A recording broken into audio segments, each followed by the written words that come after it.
কই যাস? ফাহাদের কাছে যাব একটু। ঠিক আছে, যা, বিকেলের মধ্যে ফিরে আসিস। কেন, কোথাও যাবে নাকি? তোর আব্বুকে দেখতে যাব।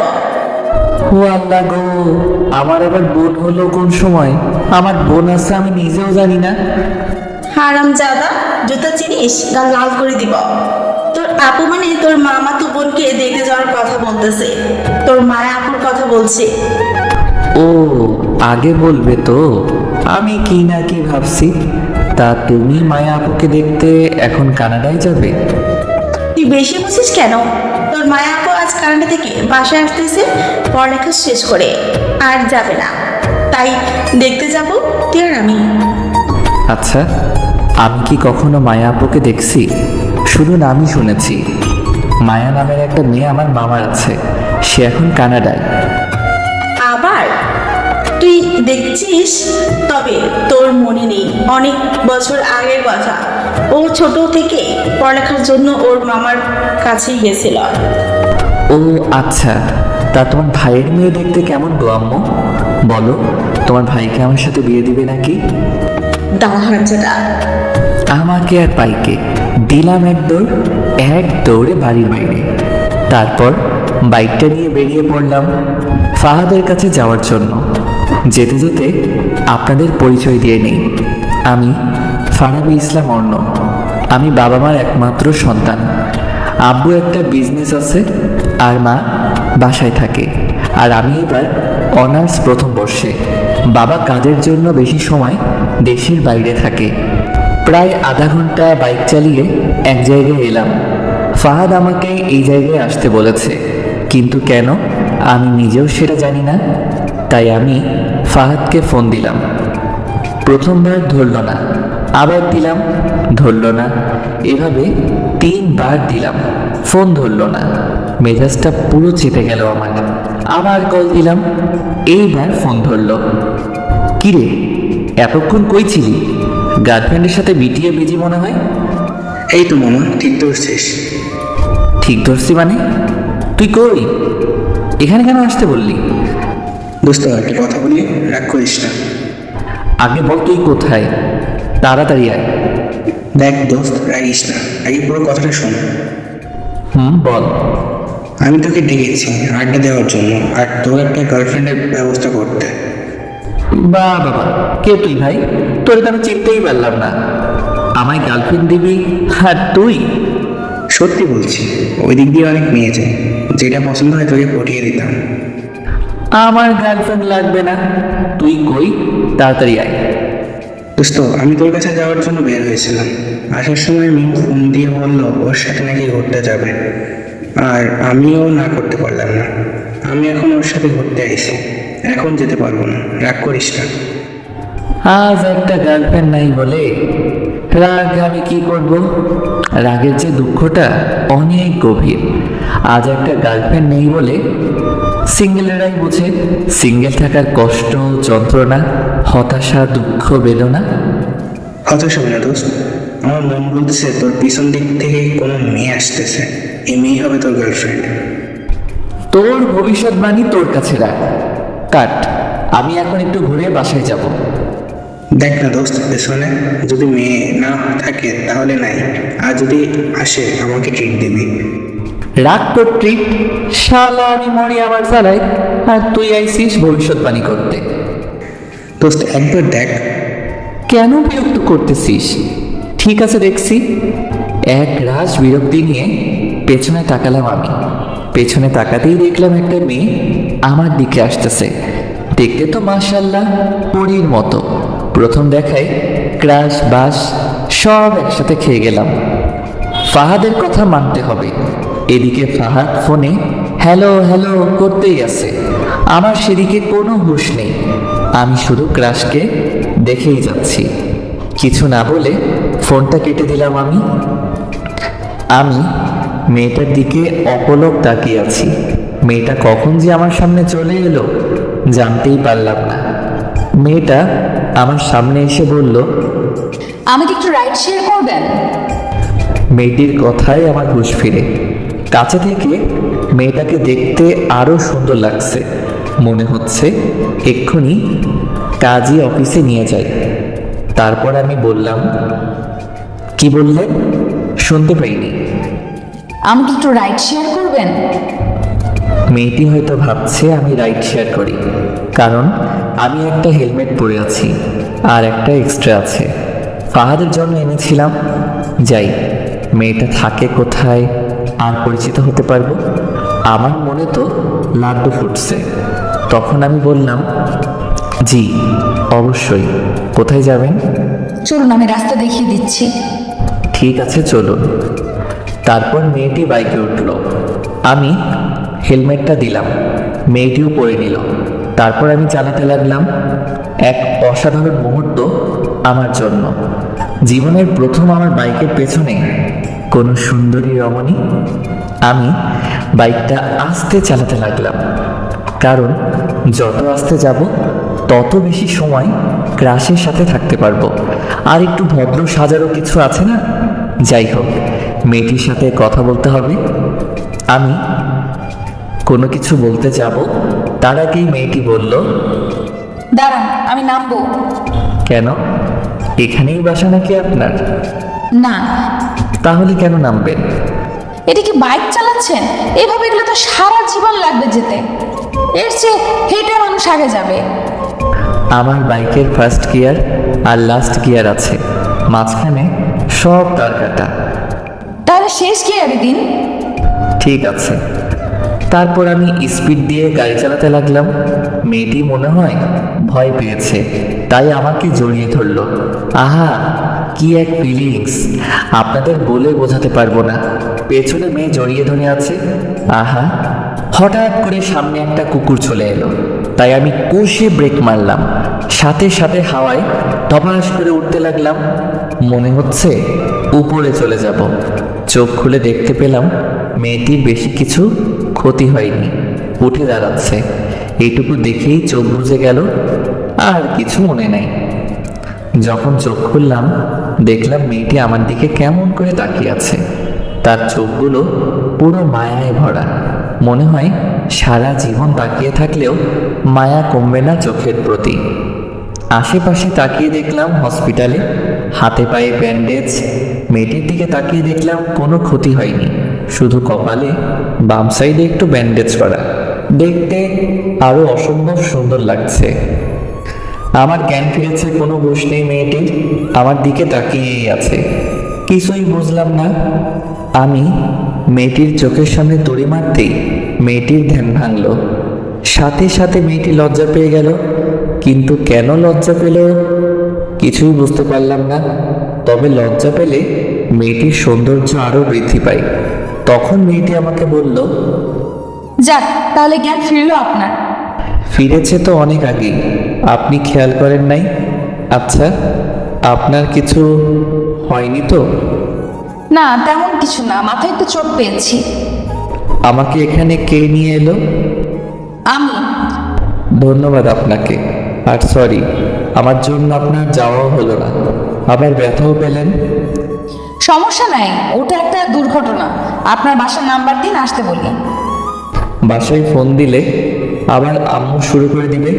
আপনার ফোনটা দিন, একটা বন্ধুকে কল করি, সে এসে নিয়ে যাবে। আপনার বাসায় ফোন দেন। বাসায় ফোন দিলে আম্মু আবার কান্না করে দিবে, আরো নানান কাহিনী। ঠিক আছে। তারপর আমি ফোনটা নিলাম, ফাহাদকে কল দিলাম।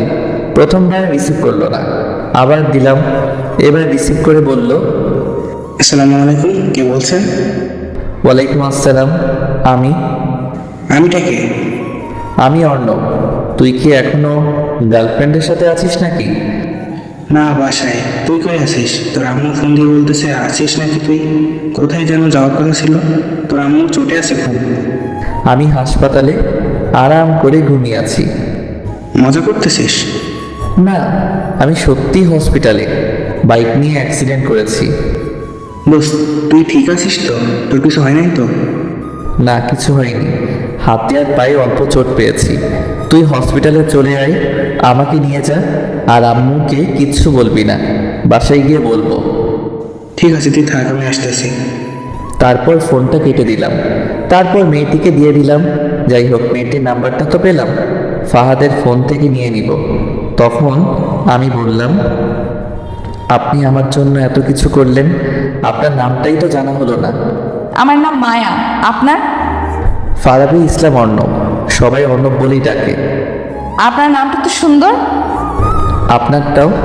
আপনি আমার জন্য এত কিছু করলেন, তাছাড়া আপনার জানি কোথায় যাওয়ার ছিল, আপনি চলে যান।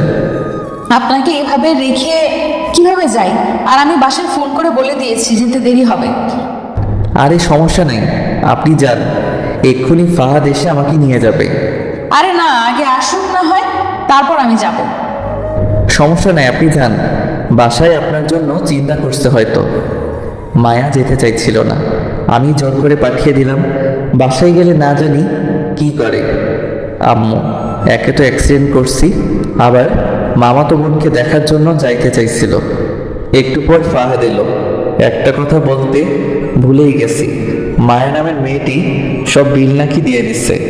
তারপর ফাহাদ আমাকে ধরে নিয়ে যেতে লাগলো। একটু একটু করে হাঁটতে পারতেছি। তারপর হসপিটালের বাইরে এসে একটা গাড়ি নিয়ে বাসার উদ্দেশ্যে রওনা হলাম ফাহাদ আর আমি। বাসায় এসে কলিং বেল চাপ দিতেই আম্মু দরজা খুলে দিল। প্রথম আমাকে দেখে রাগে মনে হয় খেয়ে ফেলবে, আবার আমার হাত পা ব্যান্ডেজ দেখে আম্মু বলল, কি রে, কি করে হলো এসব? তুই ঠিক আছিস তো বাবা? আমি ঠিক আছি, কিছুই হয়নি। তা তো দেখতেই পাচ্ছি। কি করে হলো এসব? বাইক নিয়ে দাঁড়িয়েছিলাম, কোথা থেকে যে একটা গাড়ি এসে ধাক্কা দিল বুঝতেই পারলাম না। গাড়িটার খেয়ে কাজ নেই, তোরে এসে ধাক্কা দিল। তোরে আমি ভালো করেই চিনি, এখন ভেতরে আয়। তারপর ফাহাদ আমাকে ভিতরে নিয়ে গেল। সিঁড়ি বেয়ে উপরে উঠতে আরও আরেক ঝামেলা। একটু কষ্ট করে সিঁড়ি বেয়ে ফাহাদের সাহায্য নিয়ে উঠলাম। তারপর রুমে এসে ফাহাদ চলে গেল বিদায় নিয়ে। তখন আম্মু বলল, এবার বল কিভাবে কি হলো? সত্যি বললাম তো। থাক, বলা লাগবে না। তুই যে সত্যি বলছিস তা আমি অন্ধের মতো বিশ্বাস করছি। আম্মু, তুমি জানি কোথায় যেতে চাইছিলে? তুই যদি আজকে অসুস্থ না হইতিস তাহলে তোকে আমি মেরে ঠ্যাং ভেঙে দিতাম। থাক, ভাঙা লাগবে না, তুমি এখন যাও, আমি ঘুমাবো, খুব ক্লান্ত লাগছে। ঠিক আছে, তুই বিশ্রাম নে। তারপর আম্মু চলে গেল, আমিও ক্লান্ত থাকায় ঘুমিয়ে পড়লাম। সন্ধ্যায় আম্মু ঘুম থেকে তুলে খাবার খাইয়ে দিয়ে চলে গেল। তারপর কিছুক্ষণ এমপিতে ঘোরাঘুরি করে আবার ঘুমিয়ে পড়লাম। পরের দিন সকালে ঘুম থেকে উঠে ফ্রেশ হয়ে একটু হাঁটাহাঁটি করলাম আস্তে আস্তে। খাবার টেবিলে আম্মু বলল, আজ নাকি বিকেলে আমার মামাতো বোন মায়া আসবে। তাতে আমার কি, আমার ক্রাশ মায়াকে খুঁজে বের করতে হবে। তারপর দুপুরে খাবার খেয়ে ঘুমিয়ে পড়লাম, কারণ আমার কোনো কাজ নাই। আম্মু বাইরেও যেতে দিল না আজকে, বিকেলে ঘুমিয়ে আছি। এমন সময় দেখলাম মায়া নামের মেয়েটি আমার মাথার পাশে বসে আছে। এই মেয়ে তো যেখানে যাই সেখানেই দেখতে পাই। স্বপ্ন ভেবে নিজে নিজে বললাম, মাই ক্রাশ মায়া, তোমায় অনেক অনেক ভালোবেসে ফেলেছি। যেখানেই যাই তোমাকেই দেখতে পাই, তোমার ওই চোখের চাহনিতে আবদ্ধ আমি। অনেক অনেক ভালোবাসি, ঘুমাতে গেলেও শান্তি নেই। যেখানেই যাই তোমাকেই দেখতে পাই, খুব ভালোবেসে ফেলেছি। কথাগুলো বলে দেখলাম স্বপ্নে আমার ক্লাস চলে যাচ্ছে। স্বপ্নে ভেবেই দিলাম হাত ধরে টান, সাথে সাথে আমার বুকে এসে আছড়ে পড়ল। আহা, স্বপ্ন হলেও অনুভূতি অন্যরকম। আমার ক্রাশ জোর করছে, আমি ছাড়ছি না। এমন সময় গালে ঠাস ঠাস করে দুইটা পাপ্পি পড়ে গেল। স্বপ্ন হলেও এত জোরে লাগে নাকি? গাল পুরো লাল হয়ে গেছে। লাফ মেরে বিছানা থেকে উঠে পড়লাম। দেখলাম আমার ক্রাশ মায়া দাঁড়িয়ে আছে। এটা কি সত্যি? তাই চোখগুলো ভালো করে ডলে নিলাম। তাকিয়ে দেখি সামনে মায়া দাঁড়িয়ে আছে। আমার বিশ্বাস হচ্ছে না। একটা চিমনি কাটলাম হাতে, আমার ব্যথা পেলাম। তার মানে সামনে সত্যি সত্যি মায়া। তাকে দেখে আমি বললাম, আপনি এখানে কি করছেন আর কোথা থেকে এলেন? এমন সময় আম্মু রুমে এলো, এসে মায়াকে দেখিয়ে বলল, এটাই হচ্ছে তোর মামাতো বোন মায়া। এটা বলে আম্মু মায়া আপুকে নিয়ে চলে গেল। তার মানে এই মায়াই আমার সেই মামাতো বোন মায়া আপু, আমার থেকে সিনিয়র। এতক্ষণ আমার পাশে মায়া আপুই ছিল। আমি সত্যি তাকে জড়িয়ে ধরেছিলাম, আরও অনেক কথা বলেছি। মায়া আপুকে জড়িয়ে ধরার কারণে আমাকে চড় মারল। আমার সব শেষ। আমি এখন মায়া আপুর সামনে যাব কিভাবে? তাকে জড়িয়ে ধরেছিল, স্বপ্ন ভেবে বাস্তবে। যাই হোক, হাতে শক্তি আছে বলতে হবে। গালটা এখনো ব্যথা করছে। মায়া আপু আমার মাথার পাশে বসে কি করছিল? আমার দিকে কেন গালে হাত দিয়ে তাকিয়েছিল? নানা প্রশ্ন আর অনুভূতি নিয়ে ওয়াশরুমে চলে গেলাম ফ্রেশ হতে। ফ্রেশ হয়ে বাইরে বের হয়ে দেখলাম মায়া আপু বিছানায় বসে পা দোলাচ্ছে। মায়া আপুর দিকে তাকাতেই লজ্জা লাগছে, তাই আমি বললাম, সরি আপু, ইচ্ছে করে কিছু করিনি, তখন স্বপ্ন ভেবে জড়িয়ে ধরেছিলাম। ঠিক আছে, আর যে কথাগুলো বলছিলি সেগুলো কি হলো বল? কথাগুলো কি সত্যি সত্যি আমাকে বলেছিলি? স্বপ্নে তোমাকে ভেবে ওই কথাগুলো বলেছিলাম। আমি তোর থেকে অনেক বড়, আর কোনো কথা নাই। একদিনে দেখেই ভালোবাসা হয়ে গেল? ভালোবাসা তো কোনো বয়স মানে না, আর ভালোবাসা কখনো বলে কয়ে আসে না, সেটাও যে কোনো সময় যেখানে সেখানে হয়ে যায়। আমিও তোমায় প্রথম দেখায় ভালোবেসে ফেলেছি। মায়া আপু কোনো কথা না বলে চলে গেল। আমি মায়া আপুকে ভালোবাসি, যে করেই হোক মায়া আপুর মুখ থেকে শুনতে হবে আমায় ভালোবাসে কিনা। ভালোবাসুক আর নাই বাসুক, তোমায় আমি ছাড়ছি না মাই ক্রাশ। রাত্রে ডিনার করে ঘুমিয়ে পড়লাম। মায়া আপু কয়েকদিন থাকবে আমাদের এখানে, যে করেই হোক এই কয়েকদিনে রাজি করাতে হবে। সকালে ঘুম থেকে উঠে একটু হাঁটাহাঁটি করলাম। অনেক দিন হলো সকালে ঘুম থেকে উঠি না। সকালের পরিবেশটাই মুগ্ধকর, তাই একটু ছাদে গেলাম। ছাদে গিয়ে দেখলাম ক্রাশ মানে মায়া আপু দাঁড়িয়ে আছে। আমি মায়া আপুকে গিয়ে বললাম, আপু এত সকাল সকাল কি করছো এখানে? আমি সকালেই ঘুম থেকে উঠি। ও আমার উত্তরটা কি দিবে না? কিসের উত্তর? আমি যে তোমাকে ভালোবাসি। দেখ অর্ণব, তুই আমার থেকে ছোট, এটা সম্ভব না। আমি তোকে ভালোবাসতে পারবো না। তুমি চাইলেই সম্ভব, আর কেন আমাকে ভালোবাসতে পারবে না? এই কথা আর আমার সামনে বলবি না। এই বলে মায়া আপু চলে যাচ্ছিল। আমি পেছন থেকে হাতটা টেনে ধরলাম। ঠাস ঠাস করে দুইটা পড়ে গেল আমার গালে, তারপর চলে গেল। এই মেয়ে এত মারে কেন কথায় কথায়? গালটা লাল করে দিল। তারপর আমি কিছুক্ষণ ছাদে সময় কাটিয়ে চলে এলাম। তারপর নাস্তা করে বাইরে এলাম বন্ধুদের সাথে আড্ডা দিতে দিতে প্রায় বিকেল হয়ে গেল। তাই বাসার উদ্দেশ্যে রওনা হলাম। আসার সময় কয়েকটা গোলাপ ফুল আর আইসক্রিম নিলাম মায়া আপুর জন্য। বাসায় এসে মায়া আপু রুমে গেলাম, দেখলাম নাই। তারপর ছাদে গেলাম, দেখলাম দোলনায় বসে আছে। আমি ফুলগুলো এগিয়ে দিয়ে বললাম, এই নাও প্রিয়, এগুলো তোমার জন্য। লাগবে না আমার। নাও না। জোর করে ধরিয়ে দিলাম। সাথে সাথে মায়া আপু সেগুলো ফেলে দিল। আমার মনটা একটু খারাপ হয়ে গেল। তারপর আমি বললাম, কি হলো, এত কষ্ট করে আনলাম, ফেলে দিলে কেন? দরকার নেই আমার। এমন কেন করো? একটু ভালোভাবে তো কথা বলতে পারো। ভালোবাসি আমি তোমাকে, কেন বোঝো না? বললাম না আমি তোকে ভালোবাসি না। এসব বললে আমি কিন্তু বাসায় চলে যাব। তোমায় কোথাও যেতে দিচ্ছি না। এই মনের ঘরে তোমাকে বন্দি করে রেখে দিব।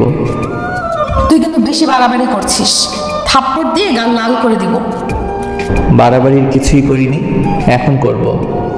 মানে কি করবি তুই? দাঁড়াও, দেখাচ্ছি। এই বলে আস্তে আস্তে মায়া আপুর দিকে এগোতে লাগলাম। আর মায়া আপু দোলনা থেকে উঠতে যাবে, এমন সময় মাথার পেছনে পাশে চুল ধরে চার ঠোঁট এক করে দিলাম। মায়া আপু ছাড়ানোর চেষ্টা করছে, আর আমি ছাড়ছি না। কি এক অনুভূতি! এই প্রথম কোনো নারীকে কিস করলাম আমি। শরীরে এক অজানা শিহরণ বয়ে যাচ্ছে। প্রায় 5 মিনিট পর ছেড়ে দিলাম, আর মায়া আপু দোলনায় ধপ করে বসে পড়ল। তারপর আমাকে চড় মারার জন্য হাত উঠালো। আমি হাত ধরে দিলাম এক টান, সাথে সাথে আমার বুকে এসে পড়ল। অনেক ছাড়ানোর চেষ্টা করছে, তাই আমি আবার চার ঠোঁট এক করে দিলাম। প্রায় 2 মিনিট পর ছেড়ে দিলাম। ছেড়ে দিয়ে বললাম, তোমায় আমি অনেক ভালোবাসি প্রিয়, তোমাকেও আমাকে ভালোবাসতে হবে, তোমায় আমি ছাড়ছি না। এই বলে আমি ছাদ থেকে নিচে চলে এলাম। রুমে এসে ফ্রেশ হয়ে ঘুমানোর চেষ্টা করলাম, কিন্তু ঘুম আসছে না। একটু আগের সিনটা সামনে আসছে। এসব ভাবতে ভাবতে কখন যে ঘুমিয়ে গেলাম মনে নেই। যখন ঘুম ভাঙে তখন প্রায় সন্ধ্যা হয়ে আসছে, তাই উঠে একটু ছাদে গেলাম। ছাদে গিয়ে দেখি আবার মায়া আপু দাঁড়িয়ে আছে। তখন আমি বললাম, কি করছো জানেমান? তুই কি সত্যি আমাকে ভালোবাসিস? জীবনের থেকেও বেশি। তাহলে আমাকে প্রপোজ কর। সত্যি তুমিও আমাকে ভালোবাসো? এখন প্রপোজ কর।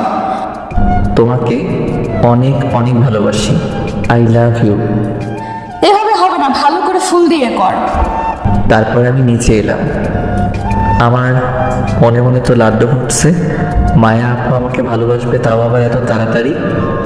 আমি বাগানে এসে একটা ফুল নিয়ে চলে গেলাম।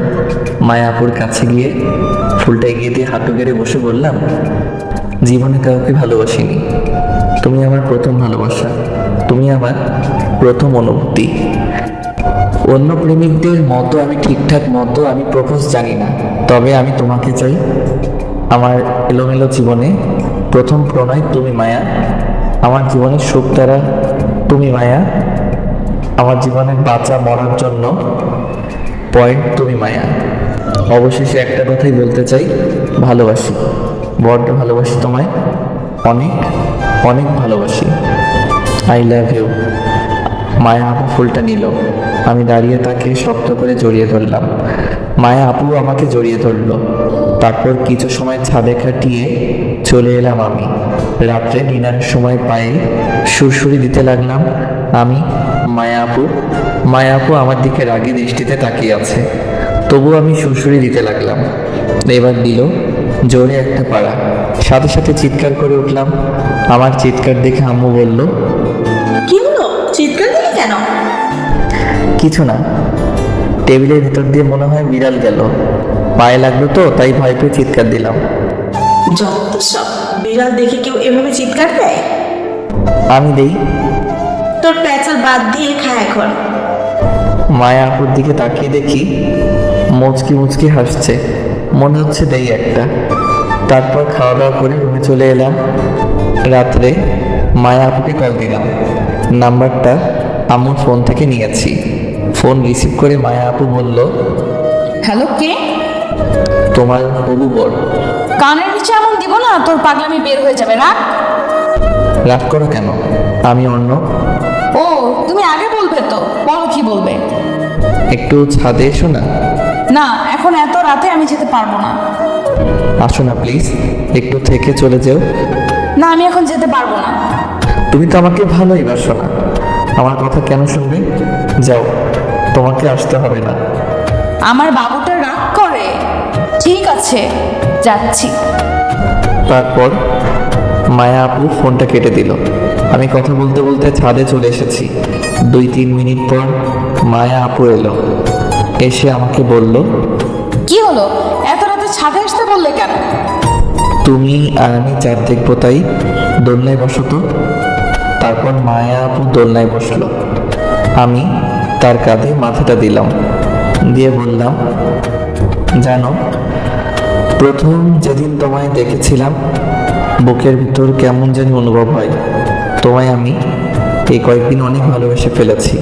তুমি আমার সিনিয়র, তবুও ভালোবাসা তো কোনো বয়স মানে না। তোমাকে অনেক অনেক ভালোবেসে ফেলেছি। তারপর কিছু সময় কাটিয়ে চলে এলাম আমরা। রুমে এসে দিলাম এক ঘুম। এভাবেই কেটে গেল কয়েকদিন।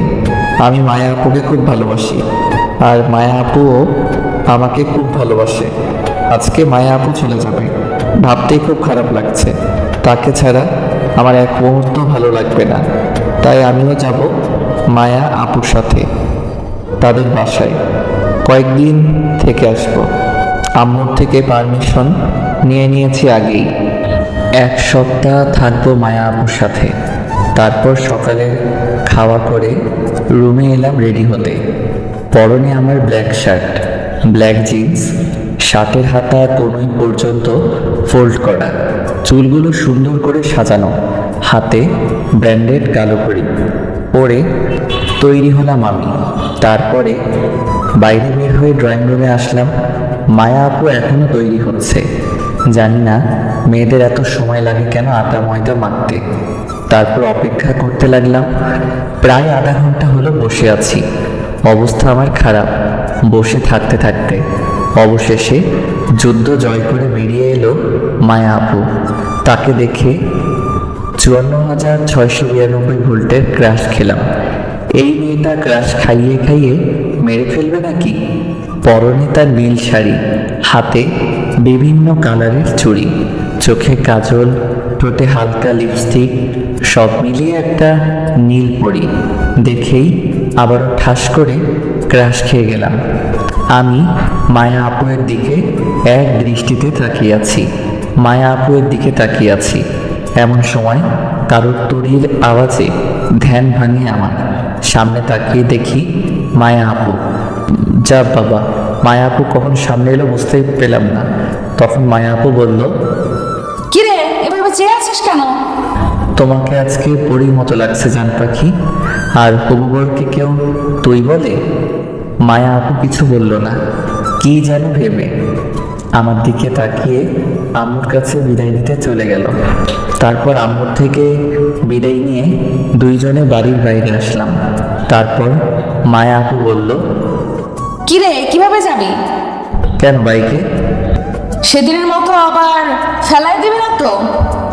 সেদিন তো ওটা অ্যাক্সিডেন্ট মাত্র। আমি কি বাইক চালাতে জানি না নাকি যে তোমায় ফেলাই দিব? ঠিক আছে চল। তারপর মায়া আপু বাইকে বসলো, আমি বাইক চালাতে লাগলাম। আজ অন্য অনুভূতি। সেদিন ছিল অপরিচিতা, আর আজ সম্পর্কটা এক অন্যরকম রূপ। আহা, এক অন্যরকম অনুভূতি। প্রায় আধা ঘন্টা চালানোর পর একটা শপিং মলের সামনে এলাম। সেখানে এসে বাইক থামিয়ে দিলাম। তা দেখে মায়া আপু বলল, কিরে এখানে থামলি কেন? একটা জিনিস নেওয়ার আছে, তোমার যদি কিছু প্রয়োজন হয় নিতে পারো। আমার কিছু নেওয়ার নেই। তোর কি নেওয়ার আছে তাড়াতাড়ি নিয়ে আয়। ঠিক আছে, তুমি 5 মিনিট থাকো, আমি আসছি। তারপর আমি শপিং মলে প্রবেশ করলাম। মায়া আপুকে আনিনি, কারণ তার জন্যই একটা ব্রেসলাইট নিব। কারণ 1 সপ্তাহ থাকার পরে আমাকে চলে আসতে হবে। এটা আমার স্মৃতি থেকে যাবে তার কাছে। তারপরে একটু খোঁজাখুঁজি করে একটা সুন্দর ব্রেসলাইট পেলাম। এটা মায়াপুর হাতে অনেক মানাবে। তারপর সেটা নিয়ে চলে এলাম। তারপর আবার রওনা দিলাম তাকে নিয়ে। প্রায় আরও আধা ঘন্টা চালানোর পর আমরা এসে পৌঁছালাম। আমি গাড়ি থেকে নেমে মায়া আপু বাসার ভিতরে যাচ্ছি। তখন আমি বললাম, আপু দাঁড়াও। কেন? তোমার হাতটা একটু দাও তো। কেন? দাও না। তারপর মায়া আপু হাতটা এগিয়ে দিল। আমি পকেট থেকে ব্রেসলাইটটা বের করতে করতে বললাম, আমি তো 1 সপ্তাহ পরে আবার চলে যাব, তাই আমার স্মৃতি হিসেবে তোমার হাতে এটা পরিয়ে দিব। তারপর আমি ব্রেসলাইটটা বের করে পরিয়ে দিতে যাব, এমন সময় মায়া আপু বলল, তোকে একটা কথা বলি, আমি তোকে ভালোবাসি না, আর এটা আমার লাগবে না। মজা করো না তো। আমি মজা করছি না। তুই যখন ছাদে আমায় জোর করে কিস করিস তখন আমার খুব রাগ হয়েছিল, তাই তোর উপরে প্রতিশোধ নেওয়ার জন্য এমনটা করেছি। আমি কখনো তোকে ওই চোখে দেখিনি। তুই আমাকে ভুলে যা, আমার থেকে ভালো মেয়ে পাবি তুই। এসব কথা শুনে আমি পুরো পাথর হয়ে গেছি। মাটি সরে গেছে আমার পায়ের নিচ থেকে। মায়া আপু আমাকে ভালোবাসেনি ভাবতে খুব কষ্ট হচ্ছে আমার। আমি যে তাকে খুব খুব ভালোবাসি। আমার চোখ পুরো ছলছল করছে, মনে হয় এক্ষুনি ঝড় নামবে। তখন আমি মায়া আপুকে বললাম, কেন এমনটা করলে আমার সাথে? চুপ। আমার সাথে এমনটা কেন করলে? খুব ভালোবাসি তোমায়। তুমি খুব সহজেই বললে ভুলে যেতে। ভুলে যেতে চাইলেই কি ভুলে যাওয়া সম্ভব? তোমাকে আমি জীবনে ওটার চাইতেও বেশি ভালোবাসি। তোমাকে কিভাবে ভুলবো আমি? প্রতিশোধ নেওয়ার ছিল, অন্যভাবে নিতে। কেন এমনটা অভিনয় করলে আমার সাথে? কি দোষ করেছিলাম আমি? তোমায় তো ভালোই বেশিছিলাম। এমনটা না করলেও পারতে। ভালো থেকো, আর তোমাকে ডিস্টার্ব করবো না। এই বলে ব্রেসলাইটটা সেখানেই ছুঁড়ে ফেলে দিলাম। চোখ যেন আমার বাদ মানছে না, কথাগুলো বলতে বলতে কেঁদে দিয়েছি। তারপর চোখ মুছে বাইকে চড়ে স্টার্ট দিয়ে সেখান থেকে চলে এলাম। সেখান থেকে এসে একটা লেকের পাড়ে গেলাম, সেখানে গিয়ে বসলাম। আশেপাশে কোনো মানুষ নেই, নদীর পানি একে একে বয়ে যাচ্ছে। আমার চোখের পানিও বাদ মানছে না। আসার সময় কয়েক প্যাকেট সিগারেট কিনে নিয়ে এলাম, সেখানে বসে সিগারেট খেতে লাগলাম। একটা টান দিতেই প্রচুর পরিমাণে কাশি হতে লাগলো, চোখ জ্বলতে লাগলো, লাল হয়ে গেল। কষ্ট হচ্ছে খুব, কিন্তু এই সামান্য কষ্ট কিছুই না আমার বুকের ভিতরে হওয়া কষ্টের থেকে। সেখানে বসে সিগারেট খেতে লাগলাম আর আজকে দেওয়া মায়াপুর আঘাতপ্রাপ্ত কথাগুলো ভাবতে লাগলাম। সেখানে বসে কাটিয়ে দিলাম অনেক সময় সিগারেট খেতে খেতে। প্রায় সন্ধ্যা হয়ে এলো, এখন বাসায় যেতে হবে। তাই সেখান থেকে উঠে বাইক নিয়ে বাসার দিকে আসতে লাগলাম। কিছুক্ষণের ভিতরেই বাসায় চলে এলাম। কলিং বেল চাপ দিলাম, কেউ খুলল না। আবার দিলাম, এবার আম্মু দরজা খুলে দিল। আমায় দেখে আম্মু অবাক হয়ে তাকিয়ে আছে আমার দিকে। তারপর আম্মু বলল, কিরে, তোর মামা বাড়ি থাকার কথা, এত রাতে চলে এলি কেন? আর তোর চোখ মুখ এমন হয়েছে কেন? মুখ থেকে গন্ধ আসতেছে, কিছু খেয়েছিস নাকি? আমি কোনো কথা না বলে আম্মুকে পাশ কাটিয়ে ভিতরে চলে এলাম। আম্মু দরজা বন্ধ করে আমার পেছন পেছন আসতে লাগলো। আম্মু কিছু বলার আগেই রুমে ঢুকে ঠাস করে দরজা বন্ধ করে দিলাম। বাহির থেকে আম্মু দরজা খোলার জন্য বলতেছে। আমি তা কানে না নিয়ে বিছানায় শুয়ে শুয়ে কাঁদতে লাগলাম।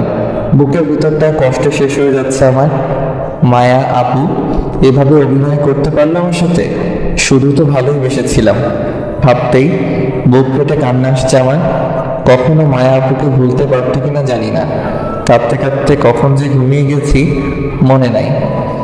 এদিকে আম্মু আমার অবস্থা দেখে চিন্তিত।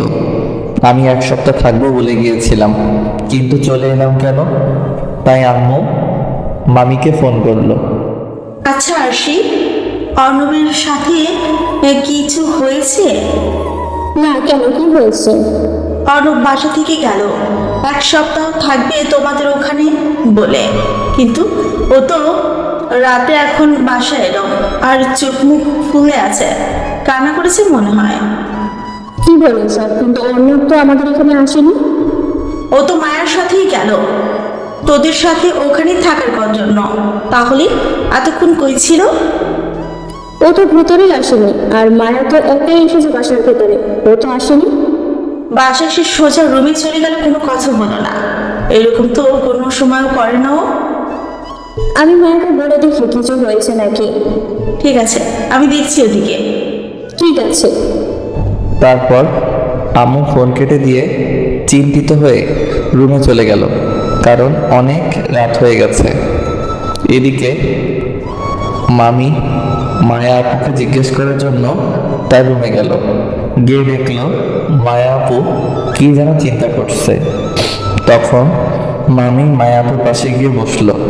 তখন মায়া আপু মামিকে বলল, কিছু বলবে আম্মু? অর্ণব আর তোর মধ্যে কিছু হয়েছে? না, কেন, কি হয়েছে? না, ও নাকি আমার বাসায় থাকার জন্য এসেছিল, কিন্তু না এসে চলে গেল কেন? আমাকে বলছিল কি জানি কাজ আছে, আমি বাসার ভেতরে ঢোকার জন্য বলছিলাম, কি জানি কাজ আছে বলে চলে গেছে। ও, অর্ণব এখন এত রাতে বাসায় ফিরল? আর ওর আম্মু ফোন করে বললো কিছু হয়েছে নাকি, আর সারাদিন করেছিল, আর মনে হয় অনেক কান্না করেছে।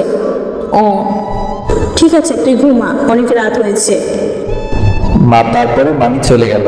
মায়া আপু কি জানি ভাবতে ভাবতে সেও ঘুমিয়ে পড়ল। এদিকে সকাল সকাল সূর্যের কড়া আলো জানালা দিয়ে প্রবেশ করছে। সূর্যের কড়া আলো আমার মুখে পড়তেই ঘুমটা ভেঙে যায় আমার। তাই আর শুয়ে না থেকে ঘুম থেকে উঠে পড়লাম। তারপর ফ্রেশ হয়ে নিচে এলাম। দেখলাম আম্মু সোফায় বসে কি জানি চিন্তা করছে। তখন আমি আম্মুর পাশে গিয়ে বসলাম আর বললাম, কি ভাবছো আম্মু? কিছু হয়েছে বাবা? কিছু হলে বল আমাকে। কাল কেন এত রাতে এলি, আর সারাদিন কোথায় ছিলি? একটা বন্ধুর বাসায় ছিলাম, একটা জরুরি কাজ ছিল তাই সেখানে গিয়েছিলাম। তুই না কাল তোর মামা বাড়ি গেলি 1 সপ্তাহ থাকবি বলি? ওর কাজটা একটু জরুরি ছিল, তাই মায়া আপুকে নামিয়ে দিয়ে চলে এসেছি। ঠিক আছে। আম্মু নাস্তা দাও, খুব খিদে পেয়েছে। ঠিক আছে, তুই বস, আমি নিয়ে আসছি। তারপর আম্মু রান্নাঘরে চলে গেল আর অর্ণব খাওয়ার টেবিলে বসলো। নাস্তা করতে করতে আম্মু বলল, তোকে একটা কথা বলা হয়নি। কি? তোর আব্বু আজ সন্ধ্যার ফ্লাইটে আসবে, তোকে নিয়ে আসতে যেতে বলেছে। ঠিক আছে। তারপর নাস্তা করে বাইরে বের হলো। বাসায় থাকলে মায়ের কথা মনে পড়বে, তাই বাইরে বের হলো। তারপর ফাহাদকে কল দিল। দোস্ত কই তুই? মামার দোকানে আছি। কেন? তুই থাক, আমি যাচ্ছি। তারপর ফোনটা কেটে দিয়ে মামার দোকানে যেতে লাগলো। সেখানে গিয়ে দেখে ফাহাদ বসে বসে সিগারেট টানছে। অর্ণব ওর পাশে বসে ওর হাত থেকে সিগারেটটা নিয়ে টানতে লাগলো। আর ফাহাদ অর্ণবের দিকে অবাক হয়ে তাকিয়ে আছে। অর্ণব ওর তাকিয়ে থাকা দেখে বলল, কি রে, এইভাবে তাকিয়ে আছিস কেন? তুই কে বলতো? মজা করিস না তো এখন। আমি তো আমার চোখকে বিশ্বাস করতে পারছি না। যেখানে তুই আমাকে সিগারেট খেতে বারণ করতি, আর সেখানে তুই সিগারেট খাচ্ছিস। খাচ্ছি, কষ্ট দূর করার জন্য খেতে হয়। তোর আবার কিসের কষ্ট? কিছু না, এমনি বললাম। আমি আগে থেকেই খেতাম, তুই জানতিস না। কি? আমি জানতাম না, মিথ্যা বলছিস না। আচ্ছা এসব বাদ দে, চল কয়দিনের জন্য কোথাও থেকে ঘুরে আসি। ঠিক আছে, কোন দিক যাবি? 2-3 দিন পর। ঠিক আছে। তারপর ফাহাদের সাথে আড্ডা দিল। আড্ডা দিতে দিতে দুপুর হয়ে গেল। তারপর ফাহাদের থেকে বিদায় নিয়ে চলে আসলো বাসায়। গোসল করে খাবার খেয়ে দিল এক ঘুম। বিকেলে ঘুম থেকে উঠে ছাদে গেল। ছাদে গিয়ে মনটা খারাপ হয়ে গেল, কারণ এমন সময় মায়া আপুর সাথে দুষ্টুমি করতো। মায়া আপুর কথা খুব মনে পড়ছে, তাই ছাদে না থেকে আবার রুমে চলে আসলো। রুমে এসে মায়ের কথা ভাবতে লাগলো। মায়ের কথা ভাবতেই চোখ ভিজে গেল। কতই না ভালোবাসতো তাকে, কি দোষ করেছিল, কেন তার সাথে এমনটা করলো। এসব ভাবতেই বুক ফেটে কান্না আসতেছে অর্ণবের। বিকেলে আর বাইরে বের হলো না। একটু পরে সন্ধ্যা হতে চললো। তারপর বেরিয়ে পড়লো এয়ারপোর্টের উদ্দেশ্যে। তারপর কিছুক্ষণ পর চলে আসলো এয়ারপোর্টে। একদম সঠিক সময়ে এসেছে। অর্ণবের আব্বু এসে পৌঁছালো মাত্র। তারপর অর্ণব তার আব্বুকে নিয়ে বাসায় আসতে লাগলো। আস্তে আস্তে আব্বু বলল, কেমন আছিস? কোনো রকম চলে যাচ্ছে। কেন, কিছু হয়েছে? টাকা লাগবে? না। তোর লেখাপড়া কেমন চলছে? ভালো, বর্তমানে কলেজ হোক তাই বাসাতেই থাকতে হয়। ঠিক আছে। তারপর আর কিছু কথা বলতে বলতে বাসে চলে আসলো। আপু রুমে চলে গেল ফ্রেশ হতে। ক্লান্ত হয়তো খুব। অর্ণব রুমে চলে আসলো। আবার মায়ের কথা মনে পড়লো। যখন কোনো কথা ভাবে না, মস্তিষ্ক যখন কোনো কিছু ভাবে না, ফাঁকা হয়, ঠিক তখনই সব সময় মায়ের কথা মনে পড়ে। তার সাথে কাটানো দিনগুলোর কথা মনে পড়ে। রুমে বসে বসে এসব ভাবছিল, তখন অর্ণবের আম্মু এসে ডেকে নিয়ে গেল ডিনার করার জন্য। তারপর ডিনার করে রুমে আসলো। কিছু সময় এফবিতে ঘোরাঘুরি করে ফোনটা রেখে দিল।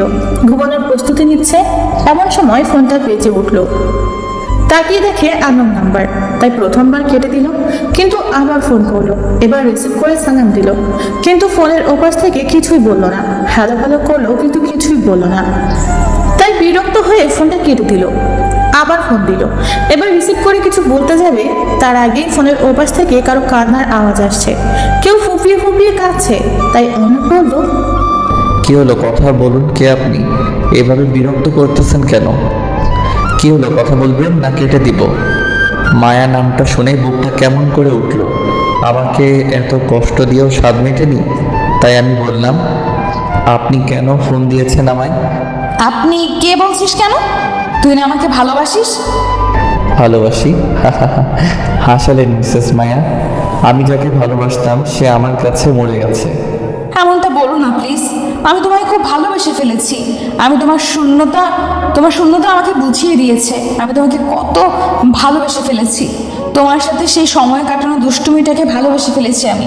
প্লিজ, খুব ভালোবাসি তোমায়। তাই এতদিন আপনার সেই ভালোবাসা কোথায় ছিল? যখন আমি আপনাকে পাগলের মতো ভালোবাসতাম তখন আপনি কি করলেন? আমার সাথে ভালোবাসার অভিনয় করলেন। বাহ বাহ, বলতেই হবে আপনি একজন বড় মাপের অভিনেতা। প্লিজ এভাবে বলো না, বিশ্বাস করো খুব ভালোবাসি তোমায়। ভালোবাসার কথা আপনার মুখে মানায় না। এত কষ্ট দিয়েও কি মন ভরেনি? আরো কষ্ট দেওয়ার জন্য এসেছেন এখনো? আপনি চাইছেন আমি কষ্ট পাই? সত্যি আমি অনেক কষ্ট পেয়েছি, বুকটা ভিতরে ছাড়কার হয়ে গেছে আমার। আর কি চান আপনি? এটা সত্যি যে আমি তোমার সাথে অভিনয় করেছি, কিন্তু বিশ্বাস করো অভিনয় করতে করতে কখন যে তোমায় ভালোবেসে ফেলেছি আমিও জানি না। প্লিজ এই বিষয়ে কোনো কথা বলতে চাই না আমি। ভালো থাকবেন। এই বলেই অর্ণব ফোনটা কেটে দিল, আবার কল দিল। এবার ফোনটা কেটে সিমটা বের করে রেখে দিল, অন্য একটা সিম ফোনে সেট করলো। তারপর ফোনটা রেখে বিছানায় ধপাস করে শুয়ে পড়লো। একটা দীর্ঘশ্বাস ছাড়লো আর ফোনে বলা মায়ের কথাগুলো ভাবতে লাগলো। ভালোবাসে, ভাবে যদি বাসতো তাহলে কেন সেদিন এমন করলো? নাকি শাস্তিটা কম হয়ে গেছে বলে আবার এমন করছে? কেন এমনটা করলো? এখন যখন ভুলে যেতে চাইছে তখন কেন ফিরে আসতে চাইছে? ফিরে আসতে কি সত্যিই চাইছে নাকি আবার অভিনয়? না, কখনো ভালোবাসতে পারে না, হয়তো অভিনয়। এসব ভাবতে ভাবতে চোখ বেয়ে পানি চলে আসলো অর্ণবের। না, এইসব আর ভাবতে পারছে না, মাথা পুরো হ্যাং হয়ে যাচ্ছে। না, এসব আর নিতে পারছে না, তাই এসব ঝেড়ে ফেলে ঘুমাতে চেষ্টা করলো। না, কিছুতেই ঘুম আসতেছে না। বারবার মায়ের বলা ফোনের কথাগুলো কানে ভাসছে। এসব ভাবতে ভাবতে কখন যে ঘুমিয়ে গেছে মনে নাই। সকালে ঘুম থেকে উঠলো, একটু হাঁটাহাঁটি করলো। অনেকদিন হলো সকালে ওঠা হয় না। মনটা ফ্রেশ হয়ে গেল, কিছুক্ষণ হাঁটাহাঁটি করে বাসায় চলে আসলো। বাসায় এসে নাস্তা করে বেরিয়ে পড়লো, কারণ বাসায় অবসর সময় থাকলে মায়ের কথা মনে পড়বে, তাই বাসা থেকে বাইরে আসলো। তারপর ফাহাদকে ডেকে নিল ফোন করে। তারপর ফাহাদ আসলো, ওর সাথে আটা দিতে লাগলো। আটা দিতে দিতে ফাহাদ বলল, আচ্ছা দোস্ত, একটা কথা বল। কি? সেদিন যখন তোকে পেছনে তাকাতে বললাম তুই তাকাইলি, তারপর তোকে ফোনে কতবার হ্যালো হ্যালো করলাম, কিছু না বললে কেটে দিলি কেন? কোনো গার্লফ্রেন্ড পেয়েছিস নাকি সত্যি সত্যি? চুপ। কি হলো বল, নাকি ট্রিট দেওয়ার ভয়ে লুকিয়ে যাচ্ছিস? শুনবি? বল। তারপর অর্ণব ফাহাদকে সব বলল একে একে। সেদিন মায়াকে দেখা থেকে শুরু করে আজ সন্ধ্যায় ফোনের কথা থেকে শুরু করে মাঝখানে যা কিছু ঘটেছে সব কিছু বলে একটা জোরে নিঃশ্বাস নিল। আর কিছু বললো না। আর কিছু বললে হয়তো চোখ দিয়ে আসতো, তাই আর কিছু বললো না। সব কিছু বলে মন খারাপ করে ফাহাদের পাশে বসে রইল। তখন ফাহাদ বলল, মন খারাপ করিস না, সব ঠিক হয়ে যাবে। খুব ভালোবাসতাম রে। আচ্ছা, কাল রাতে তো ফোন করে বলেছে যে তোকে ভালোবাসে, আর ও কান্না করছে। মনে হয় এবার তোকে সত্যি সত্যি ভালোবাসে। মনে হয় শাস্তি কম হয়ে গেছে, তাই আবার এসব অভিনয় করতেছে। আমার তো মনে হয় না, তোর কথা শুনে বুঝতে পারছি এবার তাকে সত্যি সত্যিই ভালোবাসে। ছাড় এসব, ভালোবাসার হলে অভিনয় করতো না। আর যাই হোক, আমায় ভালোবাসতে পারে না। ফাহাদের সাথে কথা বলছিল এমন সময় ফোনটা বেজে উঠলো। তাকিয়ে দেখে আম্মু। ফোনটা রিসিভ করে বলল, আম্মু বলো। তুই কোথায়? বাসায় আয়। কেন, কিছু হয়েছে নাকি? না, কিছু হয়নি, তুই বাসায় আয়। ঠিক আছে, যাচ্ছি। তারপর ফাহাদের থেকে বিদায় নিয়ে বাসায় আসতে লাগলো। বাসায় এসে কলিং বেল চাপিতেই দরজা খুলে গেল। মনে হয় ওর জন্যই অপেক্ষা করতেছিল। দরজার দিকে তাকিয়ে যা দেখলো তা কোনো দিনও আশা করেনি অর্ণব। দরজার দিকে তাকিয়ে দেখে মায়া।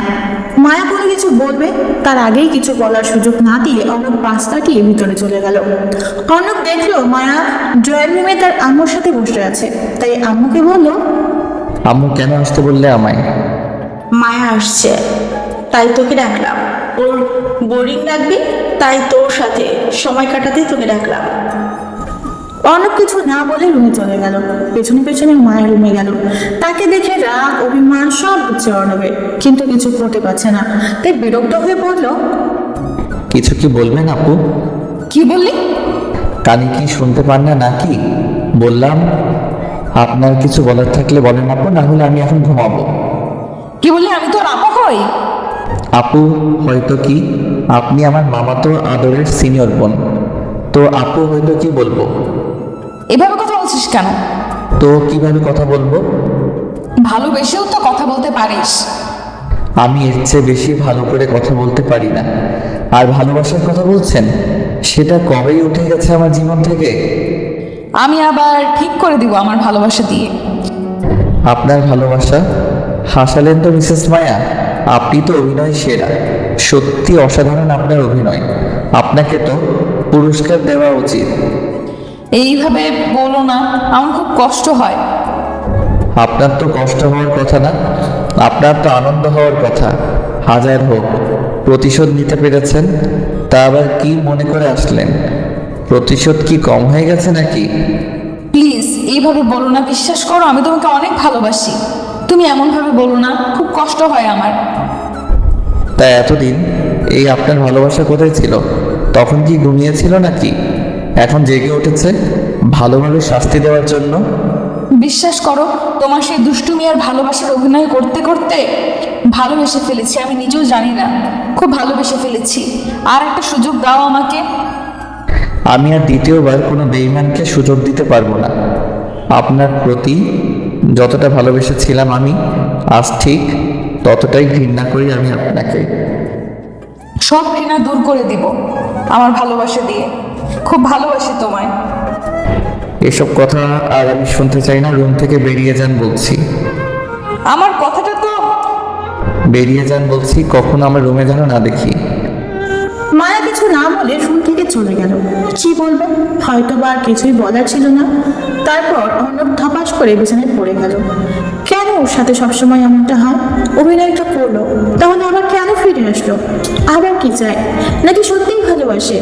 এরকম হাজারো চিন্তা মাথায় নিয়ে ঘুমিয়ে পড়লো। সন্ধ্যায় ঘুম ভাঙলো আম্মুটাকে। তারপর ফ্রেশ হয়ে ডিনার করতে আসলো। আব্বু, আম্মু আর মায়া বসে আছে। অর্ণব গিয়ে তাদের সাথে যোগ দিল। মায়া অর্ণবের সামনে চেয়ারে বসে আছে। অর্ণবের দিকে কেমন করে তাকিয়ে আছে। খাবার খেতে খেতে পায়ে শ্বশুরি অনুভব করলো। মনে হচ্ছে কেউ পা দিয়ে পা শ্বশুরি দিচ্ছে। মায়ের দিকে তাকিয়ে দেখলেও তার দিকে তাকিয়ে মুচকি মুচকি হাসছে। অর্ণবের বোঝা বাকি রইল না কিছু। কোন রকমের খাওয়া শেষ করে রুমে চলে আসলে পুরো সময় পায়ে শ্বশুরি দিয়েছে, কিন্তু কিছুই বলতে পারলো না। রুমে এসে শুয়ে পড়লো। প্রতিদিন রুমের দরজা খুলে দিয়ে ঘুমায়, আজও তার ব্যতিক্রম না।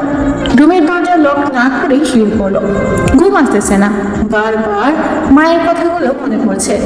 একটা সুযোগ দাও, খুব ভালোবাসি তোমার। এসব হাজারো কথা কানের কাছে এসে মিছিল শুরু করেছে। এসব ভাবতে ভাবতে কখন যে ঘুমিয়ে গেছে মনে নাই। সকাল সকাল কিছু ভারী অনুভব করলো বুকে, তাই ঘুমটা ভেঙে গেল। তাকিয়ে দেখে একটা মেয়ে শুয়ে আছে তার উপর। তার চুলগুলো সারা মুখে ছড়িয়ে আছে। এক অদ্ভুত ঘ্রাণ, নেশা জড়ানো মাতাল হওয়ার মতো ঘ্রাণ। মনে হচ্ছে সেই ঘ্রাণে মাতাল হয়ে যাবে। মেয়েটির চুলগুলো সরালো মুখ থেকে। তারপর চুলগুলো তার মুখ থেকে সরাতেই প্রচন্ড রাগ হতে লাগলো। মায়া শুয়ে আছে ওর উপর। ধাক্কা দিয়ে সরিয়ে দিল। ধাক্কা দেওয়াতেই মায়া ঘুম থেকে উঠে গেল। অর্ণব প্রচন্ড রাগ নিয়ে তাকিয়ে আছে। মায়া কিছু না বলে লজ্জা পেয়ে চলে গেল। মাথায় কিছুই আসতেছে না। যাকে এত দূরে সরানোর চেষ্টা করছে সেও দূরে সরিয়ে দিয়েছে। তাহলে আজ কেন এমন করছে? অর্ণব ঘুম থেকে উঠে পড়ায় আর ঘুমালো না। ফ্রেশ হতে ওয়াশরুমে চলে গেল। আয়নার দিকে তাকাতেই আউ চমকে উঠলো নিজের দিকে তাকিয়ে। এটা কি? সারা মুখে লিপস্টিকের বর্ণ বয়ে গেছে। এবার অনেক রাগ হলো। নিজের চুল নিজেই ছিটতে হচ্ছে। রুমের দরজা খুলে রেখে ঘুমানোটাই ভুল হয়েছে। তারপর ফ্রেশ হয়ে ছাদে গেল। ছাদে গিয়ে দেখি মায়া ছাদের এক সাইডে উদাস হয়ে আকাশের দিকে তাকিয়ে আছে। তাই অর্ণব সেখান থেকে চলে আসতে যাবে। এমন সময় পিছন থেকে মায়া বলল, আমি তোর কাছে এতটাই ঘৃণার হয়ে গেছি যে আমি এখানে আছি বলে থাকা যাবে না। মায়ের কথায় অর্ণব কেমন যেন একটা ফিল অনুভব করলো। তাই সেখান থেকে গেল না, ছাদের একপাশে গিয়ে দাঁড়িয়ে রইল। এমন সময় পিছন থেকে মায়া জড়িয়ে ধরলো। অর্ণব এক ঝটকায় সরিয়ে দিল। কোনো কথা না বলে সেখান থেকে চলে আসতে যাবে। এমন সময় মায়া পিছন থেকে অর্ণবের হাত টেনে ধরে বলল, প্লিজ অর্ণব, আমাকে বোঝার চেষ্টা করো। সত্যিই আমি তোকে অনেক ভালোবাসি। যখন আমি এখান থেকে গেলাম, একটা দিন আমি শান্তিতে ঘুমোতে পারিনি। সব সময় সবখানে শুধু তোর কথাই মনে পড়ে। তোর সাথে থাকতে থাকতে তোর দুষ্টুমিগুলোকে খুব মিস করি। অনেক অনেক ভালোবাসি তোমায়। আপনার বলা শেষ হলে বলেন, আমি যাই। সত্যি তোকে অনেক অনেক ভালোবাসি। তোকে ছাড়া আমার এই জীবন অসম্পূর্ণ রয়ে যাবে। তোকে ছাড়া আমি থাকতে পারবো না, মরে যাব। তো জান না মরে, আমি বাধা করেছি নাকি? এই কথা বলতে পারলি? ঠিক আছে, আর কোনো দিন তোর সামনে আমায় দেখবি না। চলে যাব অনেক দূরে, বাঁচবো না আমি তোকে ছাড়া। এই বলে মায়া কাঁদতে কাঁদতে দৌড়ে নিচে চলে গেল। অর্ণব ছাড়িয়ে দাঁড়িয়ে ভাবতে লাগলো, আর একটা সুযোগ তো দেওয়া যায়। যদি সত্যি সত্যিই কিছু করে ফেলে তাহলে নিজেকে ক্ষমা করতে পারবে না, না আর দূরে সরিয়ে রাখবে না, নিজের খোঁজ নেবে। এইভাবে নিচে নামতে যাবে, এমন সময় নিচ থেকে আম্মু চিৎকার করে উঠলো। এটা শুনে অর্ণব এক দৌড়ে নিচে চলে আসলো। নিচে এসে স্তব্ধ হয়ে গেল। অর্ণবের মুখ থেকে কোনো কথা বের হচ্ছে না, চোখ থেকে কয়েক ফোঁটা পানি গড়িয়ে পড়লো। কারণ মায়া ডাইনিং টেবিলের সামনে পড়ে আছে, হাত দিয়ে ফ্রেন্ডকে দিয়ে রক্ত পড়ছে, আর অর্ণবের আম্মু তার পাশে দাঁড়িয়ে কাঁদছে। অর্ণব কোনো কথা না বলে তাড়াতাড়ি কোলে তুলে নিল। একটা গাড়ি নিয়ে সোজা হাসপাতালে চলে আসলো। তারপর ডাক্তার মায়াকে নিয়ে ভেতরে গেল। অর্ণব বাইরে দাঁড়িয়ে কাঁদছে। আম্মুকে সাথে নিয়ে আসেনি। একটু পর আম্মু এসেই ঠাস ঠাস করে দুইটা চড় মেরে দিল অর্ণবের গালে। অর্ণব কি দোষ করলো আর কেনই বা মারলো কিছুই বুঝতে পারলো না। অর্ণব তার আম্মুর দিকে অবাক হয়ে তাকিয়ে আছে। তখন আম্মু অর্ণবকে বলল, মেয়েটা তোকে কত ভালোবাসতো, মানুষ একটা ভুল করেছে, মানুষ মাত্রই তো ভুল। জানিস মেয়েটা আমার কাছে সেদিন এসে কত কান্না করেছে, তোকে কতটা ভালোবাসে মেয়েটা তুই জানিস। আমি তখন তাকে বললাম আগে ওর অভিমান ভাঙা, বাকিটা আমরা দেখছি। জানিস সেদিন মেয়েটা আমার কাছে কত কান্নাকাটি করেছে, আজ তোর জন্য মেয়েটার এই অবস্থা। ওর যদি কিছু হয়ে যায় কোনোদিন ক্ষমা করবো তোকে আমি, বলে আম্মু কেঁদে দিল। অর্ণব আম্মুকে জড়িয়ে ধরে কেঁদে দিল। কেঁদে কেঁদে বলল, কিছু হবে না দেখিস, দোয়া কর যেন কিছু না হয়। অর্ণবের মাথায় হাত বুলিয়ে দিয়ে কথাটা বললো আম্মু। তারপর কিছুক্ষণ পর ডাক্তার বের হয়ে আসলো। ডাক্তারকে বের হতে দেখে সাথে সাথে অর্ণব ডাক্তারের কাছে গিয়ে বলল, ডাক্তার সাহেব, মায়ের কিছু হয়নি তো? ও ঠিক হয়ে যাবে তো? আমার রক্ত এ পজিটিভ ডাক্তার, যত খুশি রক্ত নিন প্লিজ, মায়া আপুকে সুস্থ করে দিন। তারপর ডাক্তারের সাথে ভিতরে গেল। রক্ত দিয়ে বাইরে বের হলো। কিছুক্ষণ পর বাইরে বের হয়ে দেখে মামা মামি আর আব্বু এসেছে। অর্ণব মাথা নিচু করে তাদের সামনে দাঁড়িয়ে রইল। মায়ার আব্বু আম্মু কান্না করছে আর অর্ণবের আম্মু তাকে সান্ত্বনা দিচ্ছে। কান্না করবে নাই বা কেন, একমাত্র আদরের মেয়ে মায়া। কিছুক্ষণ পর ডক্টর বেরিয়ে আসলো। অর্ণব সাথে সাথে ডক্টরের কাছে দৌড়ে গিয়ে বলল, মায়া আপু ঠিক আছে তো ডাক্তার সাহেব? ঠিক হয়ে যাবে তো?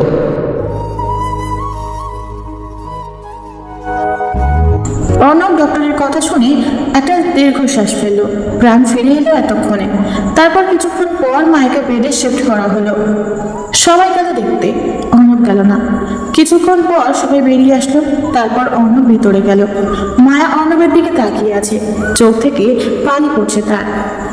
কাছে গিয়ে ঠাস ঠাস করে দুইটা চড় মেরে দিল অর্ণব।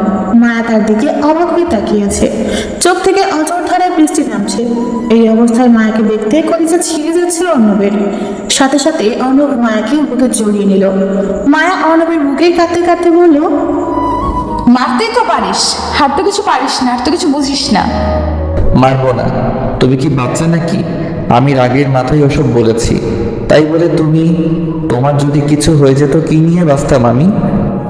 তুই তো এটাই চেয়েছিলি, তাই এমন করেছি। আবার মার খাবে বলে দিলাম। আমি তো এসব এমনি এমনি অভিমান করে বলেছিলাম, তাই বলে তুমি এসব করবে? তখন অনেক কষ্ট হয়েছিল আমার, তাই এমন করেছি। তোমার কষ্টটাই দেখলে, আমারটা দেখলে না। সেই সময় কত কষ্ট হয়েছিল আমার। আর যদি তোমার কিছু হয়ে যেত তাহলে কি নিয়ে বাঁচতাম আমি? অনেক অনেক বেশি ভালোবাসি তোমায়। ভালোবাসতে হবে না তোকে, যা। এই বলে মায়া অভিমান করে অর্ণবকে দূরে সরিয়ে দিল। অর্ণবও মায়ের দিকে মুখ নিয়ে যেতে যেতে বলল, আমি তো আমার ভালোবাসা আদায় করে নিব। মানে? আর তুই এইদিকে মুখ নিয়ে? আর কিছু বলতে দিল না, চার ঠোঁট এক করে দিল। প্রথমে মায়া ছাড়ানোর চেষ্টা করলেও ছাড়ালো না, রেসপন্স দিতে লাগলো। পাকা 5 মিনিট পর ছেড়ে দিল। তখন মায়া লজ্জা পেয়ে অর্ণবের বুকে মুখ লুকালো। হাসপাতালে কিছুক্ষণ থাকার পর মায়াকে বাসায় নিয়ে আসলো। খুব ক্লান্ত থাকায় মায়া বাসায় এসে ঘুমিয়ে পড়ল। প্রায় সন্ধ্যার সময় ঘুম ভাঙলো। ফ্রেশ হয়ে নিচে এসে দেখে মামা, মামি আর আব্বু আম্মু খাবার টেবিলে বসে কি যেন কথা বলতেছে। মায়াকে দেখছে না। নিচে নামার পর আম্মু বললো মায়াকে ডেকে নিয়ে আসতে। তাই আবার উপরে গেল মায়ার রুমের সামনে। রুমের সামনে এসে দেখে মায়া চুল আঁচড়াচ্ছে ড্রেসিং টেবিলের সামনে। পিছন দিকে গিয়ে জড়িয়ে ধরল। এভাবে হুট করে জড়িয়ে ধরাতে চমকে গেলেও পরক্ষণেই অর্ণবকে দেখে একটা শ্বাস ফেললো। তখন মায়া বলল, করছিস কি? ছাড় বলছি, কেউ এসে যাবে। আসুক, তাতে কি? আমি তো আমার হবু বউকে ধরেছি, আর তো অন্য কাউকে ধরিনি। অন্য কাউকে ধরার ইচ্ছে আছে নাকি? অন্য কাউকে কেন ধরবো? তোমার মতো কিউট পরীর মতো একটা হবু বউ থাকতে। থাক, আর পাম দিতে হবে না, চল নিচে চল। আগে একটা ইয়ে দাও, তারপর। কি? কেন তুমি বোঝো না? ইয়ে দাও তো একটা। আমি এখন দিতে পারবো না। না দিলে নিচে যাব না। না গেলে নাই, আমার কি? তুই থাক, আমি গেলাম। এই বলে সত্যি সত্যি মায়া চলে গেল। কি মেরে বাবা, সত্যি চলে গেল। অর্ণব আর উপরে না থেকে নিচে নামলো। তারপর সবাই একসাথে ডিনার করতে লাগলো। ডিনার করতে করতে আপু বললো, অনব, আমরা চাচ্ছি তোর আর মায়ার বিয়েটা দিতে। তুই কি বলিস? এখন না, একটু পরে। পড়ালেখাটা আগে শেষ করি। এমন সময় দেখলো মায়া অর্ণবের দিকে রাগী দৃষ্টিতে তাকিয়ে আছে। মনে হচ্ছে লবণ মরিচ ছাড়াই খেয়ে ফেলবে। চোখ দিয়ে ইশারা দিয়ে হ্যাঁ বলতে বলছে। তখন আপু বলল, লেখাপড়ার সাথে বিয়ের কি সম্পর্ক? আমরা চাই তোদের বিয়েটা কালকে দিয়ে দিতে। পরে না হয় বড় করে অনুষ্ঠান করব। ঠিক আছে, তোমরা যা ভালো মনে করো। তারপর সবাই মিলে ডিনার করে রুমে চলে আসলো। অর্ণব জানে মায়া আসবে এখন রুমে, তাই দরজার পাশে দাঁড়িয়ে রইল। একটু পর কে যেন দরজা ঠেলে ভিতরে আসতেছে। রুমের ভিতরে আসতে ঠাস করে দরজা বন্ধ করে দিল অর্ণব। হঠাৎ দরজা বন্ধ হওয়ায় মায়া চিৎকার করে উঠলো। সাথে সাথে মুখ চেপে ধরে বলল, চুপ চুপ, আমি জানিস কত ভয় পেয়ে গেছিলাম। এত ভয় পেতে হবে না। তা এত রাতে আমার রুমে কি মনে করে? পানি খেতে এসেছিলাম, তোর রুমের সামনে দিয়ে যেতেই ভাবলাম ঘুমিয়েছিস কিনা, তাই। থাক, আর মিথ্যা বলতে হবে না। তুমি আমার জন্যই আসছিলা। এসেছিলাম তো কি হয়েছে? আমি কি অন্য কারো রুমে গিয়েছিলাম নাকি? তোর রুমেই তো এসেছিলাম। তা কি জন্য এসেছিলে জানতে পারি? এমনি, তুই থাক, আমি গেলাম। এভাবে চলে যেতে দিলে না যাবে। তখন যেটা দাওনি এখন ওটা দাও। এখন দিতে পারবো না, আর তো একদিন, কালকে তো বিয়ে। তো কি হয়েছে, এখন দেরি না করে ঝটপট একটা ইয়ে দাও। ঠিক আছে, তুই চোখ বন্ধ কর। চোখ বন্ধ করতে হবে কেন? আমার লজ্জা লাগে। ওরে আমার লজ্জাবতী হবু বউরে, সেদিন যে ঘুমের মধ্যে কিস করছিলে তখন লজ্জা কি শরবত করে গুলে খেয়েছিলে? এই কথা বলে অর্ণব তার চোখ বন্ধ করলো। প্রায় 2 মিনিট হলো কিছু সারা শব্দ পেল না। পালিয়ে গেল না তো আবার? চোখ খুলে দেখে সত্যি পালিয়ে গেছে। কিন্তু আসসালাম, এবারেও বোকা বানিয়ে পালিয়ে গেল। মনে এক পাউটি কষ্ট নিয়ে ঘুমিয়ে পড়ল। পরের দিন সব নিয়ম কানুন মেনে অর্ণব আর মায়ার বিয়েটা হয়ে গেল। বিয়েটা অর্ণবদের বাড়ি থেকেই হয়েছে। রাত 12টা বর্তমানে বাসর ঘরের সামনে দাঁড়িয়ে আছে অর্ণব। ভিতরে যাওয়ার সাহস পাচ্ছে না। বুকে 53,882 গ্রাম আর মনে 73,829 গ্রাম সাহস নিয়ে ভিতরে ঢুকে দরজাটা লক করে দিল। অর্ণবের রুমে ঢোকার শব্দ পেয়ে মায়া বিছানা থেকে নেমে এসে সালাম করল। অর্ণব মাথায় হাত দিয়ে বলল, বেঁচে থাকো মা। কি বললি? আমি দাঁড়া, তোর হচ্ছে আজকে। সরি আপু, থুকু বউ। তুমি থাকো, আমার খুব ঘুম পেয়েছে। আমি ঘুমাবো, ডিস্টার্ব করো না। এই বলে অর্ণব বিছানায় গিয়ে শুয়ে পড়ল। মায়া অর্ণবের উপরে বসে পড়ল। কি হলো, এইভাবে উপরে বসে আছো কেন? ডিস্টার্ব করো না, আমি ঘুমাবো। কোনো ঘুমানো চলবে না আজকে। এতদিন তো সুযোগের অপেক্ষায় ছিলি, এখন পেয়েও ছেড়ে দিচ্ছিস নাকি ভালো সাজার অভিনয় করছিস? আমি ভালো, এটা পৃথিবীর সবাই জানে। না বিশ্বাস করলে পাঠক পাঠিকাদের জিজ্ঞেস করে দেখতে পারো। তোকে চেনাই আছে আমার লুচ্চা। কি? আমি লুচ্চা? ঠিক আছে, আমি লুচ্চা। লুচ্চামির কি দেখছো? এখন দেখবে আমি কত লুচ্চা। তারপর অর্ণব মায়াকে নিচে ফেলে দিয়ে তার উপরে উঠে পড়লো। আস্তে আস্তে মায়ের মুখের দিকে মুখ নিয়ে যেতে লাগলো। মায়ের নিঃশ্বাস ভারী হয়ে আসছে, ঘন ঘন নিঃশ্বাস নিচ্ছে। তার গরম নিঃশ্বাস অর্ণবের মুখে আছড়ে পড়ছে, তার ঠোঁট দুটো কাঁপছে। কি এক মাতাল করার মতো নেশা তার ঠোঁটে। অর্ণব আর কিছু না বলে তার ঠোঁট দুটো দখল করে নিল। মায়াও সমান তালে রেসপন্স ফিরিয়ে নিতে লাগলো। পাক্কা 10 মিনিট পর ছেড়ে দিল। মায়া অর্ণব দুজনই হাঁপাচ্ছে। তারপর মায়া অর্ণবের বুকে মাথা রাখলো আর বলল, না, আমার আর টুইন বেবি লাগবে। তার জন্য কি করতে হবে শুনি? কেন, তুমি কিছু জানো না? না, আমি কিছু জানি না। তুমি তো আমার সিনিয়র বউ, তুমি শিখিয়ে দাও। বলে বাবুলে আসো, শিখিয়ে দিই। এই বলেই মায়া 4 ঠোঁট এক করে দিল। অর্ণব তাকে রেসপন্স দিতে লাগলো। অর্ণব কম কিসে, সিনিয়র বউ তার শিশু জামাইয়ের উপর ঝাঁপিয়ে পড়লো। তারপর যা হবার তাই হলো। বাকিটা ইতিহাসের 758 নম্বর পৃষ্ঠায় দেওয়া আছে, পড়ে নেবেন সবাই। ধন্যবাদ।